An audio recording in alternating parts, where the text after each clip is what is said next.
巴黎世家重回香水界，呢次嘅新品同以往完全唔同。Bonjour，大家好，我係 Sally。Balenciaga 最近發佈咗全新嘅香水系列，設計十分低調簡約，一共有10支香水。個人聞完嘅感覺係一聞就知係巴黎世家出嘅，特質非常之鮮明。第一支 Le Dis， 呢支香水係巴黎世家最具歷史意義香水 Le Dis 嘅復刻版，佢係屬於花香調香水，並且完整保留了原作嘅核心結構。前調就係 soft 嘅 aldehyde 綠葉同清新，開場係非常之乾淨有粉霧感。中調就以 iris 紫羅蘭為主，十分經典嘅粉質花香，就好似絲綢嗰種霧面柔光嘅質地。而後調咧就係麝香同檀香啦，係收得好柔和克制，帶有少少巴黎老前鋒嗰種木質氛圍，復古得嚟咧而唔老氣，成個感覺係好乾淨好柔和，就好似着咗一件訂做嘅 Balenciaga 外套咁樣啦，低調得嚟有品味，呢支真係大師級之作。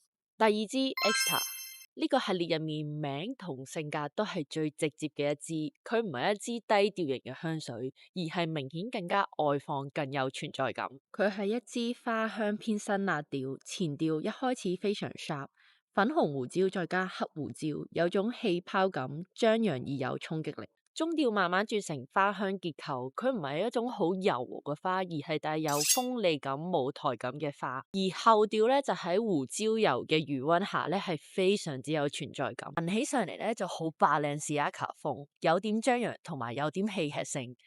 好似將 too much 呢件事咧係變咗一個態度。第三支想介紹嘅香水就係 Intense Parfum， 佢係呢個系列入面最安靜最低調嘅香水，佢係屬於焚香調嘅，氣質係非常之安靜克制，但係佢液體嘅顏色十分特別，一下子就將佢嘅存在感拉咗出嚟，唔係一般嘅香水透明或者係琥珀色，而係偏深藍色。前調係乾燥冷感嘅焚香，唔甜唔濃，有少少似冷空氣中嘅煙，而中間嘅焚香咧就變得更柔和，帶有礦物感同埋空間感。後調咧就係乾木質同埋淡淡嘅煙霧感啦，收得非常之乾淨。整體嚟講，呢支香水就係為氣場而存在嘅。呢10支香水每一支都有自己嘅特色同立場，整體嚟講就好Balenciaga風，